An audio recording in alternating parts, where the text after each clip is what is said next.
북한이 오늘 우주 발사체로 추정되는 물체를 발사했습니다. 이는 명백한 유엔 결의안 위반이자 한반도의 긴장을 고조시키는 무해한 백해무익한 행동입니다. 강력히 규탄합니다. 정부는 북한의 결의안 준수를 촉구하고 흔들림 없는 안보태세 유지에 만전을 기해야 합니다. 그런데 이와 관련해서 서울시가 경계경보를 오발령하고 행안부가 뒤늦게 바로잡는 어처구니 없는 일이 벌어졌습니다. 이미 북한이 국제기구에 발사 사실을 통지했는데 이 사실을 알았는지 몰랐는지 새벽에 경계경보를 오발령하는 황당한 일이 또 무책임한 무능한 일이 벌어졌습니다. 위기일수록 정부는 냉정하고 또 침착하게 대응해야 합니다. 정부 기관끼리도 허둥지둥하면서 손발이 맞지 않아서야 되겠습니까? 국민의 불안과 혼란을 야기할 수 있는 행동을 주의하시기 바랍니다. 민생이 참으로 어렵습니다. 이번 사태가 민생 경제에 충격을 가하지 않도록 정부는 상황의 평화적 관리에 최선을 다해 주시기를 바랍니다.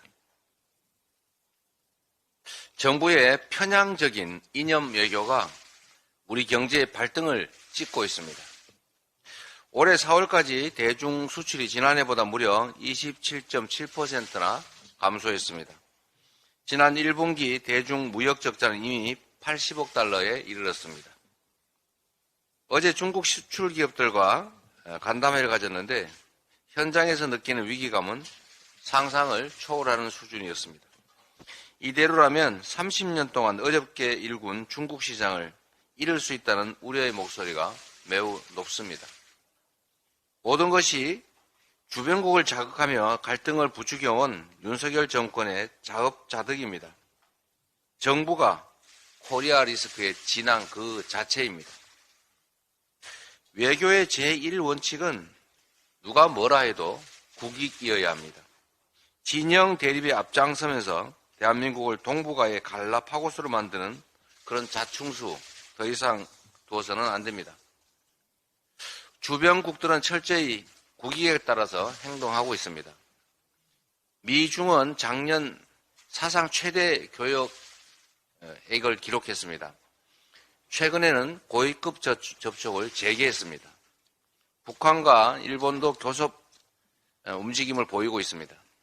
이러다가 우리만 낙동강 오리알 되는 수가 있습니다.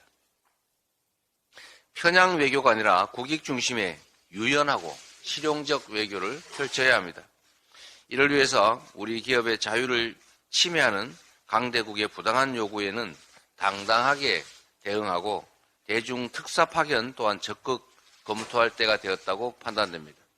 정부의 적극적인 그리고 긍정적인 검토를 당부드립니다.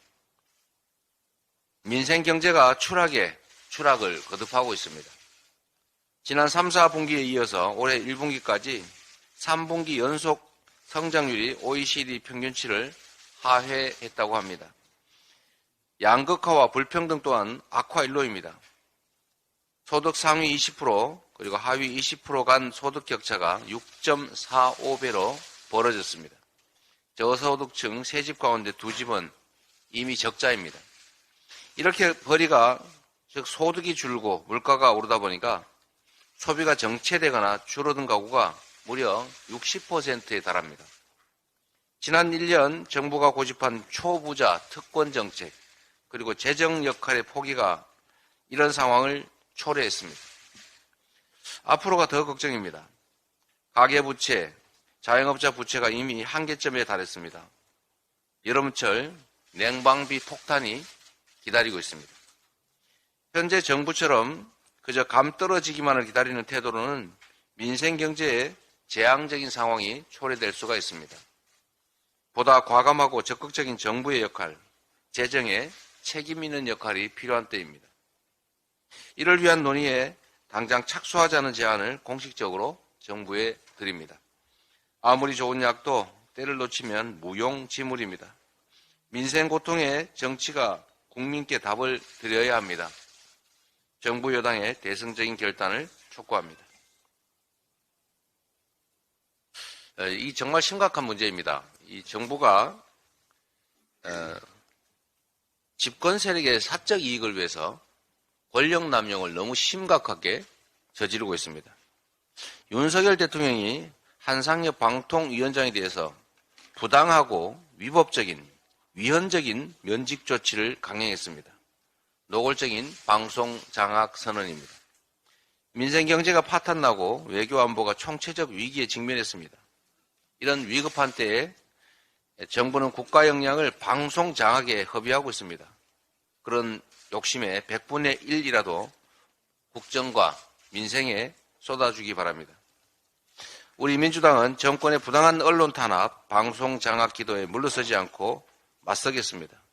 공영방송을 국민에게 돌려드리는 공영방송 지배구조 개선법 역시 이번에 반드시 처리하도록 하겠습니다.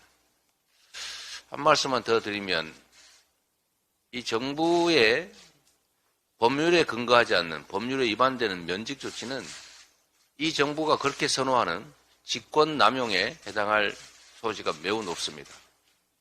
아무런 근거도 없이 임기가 보장된 공무원들을 마치 일반 공무원처럼 면직한다고 하는 게 있을 수 없는 일이고, 특히 이전에 아무런 근거 없이 KBS 정연주 이사장인가요? 네, 사장을 말도 안 되는 이유로 기소해냈고, 기소됐다는 이유로 해임하는 그런 불법행위가 있었는데, 이게 딱 그때 벌어졌던 사건과 똑같은 것 같습니다. 말도 안 되는 이유로 기소하고 그걸 이유로 면직하고, 이에 대해서는 엄정한 책임을 지게 될 것이라는 점을 경고합니다.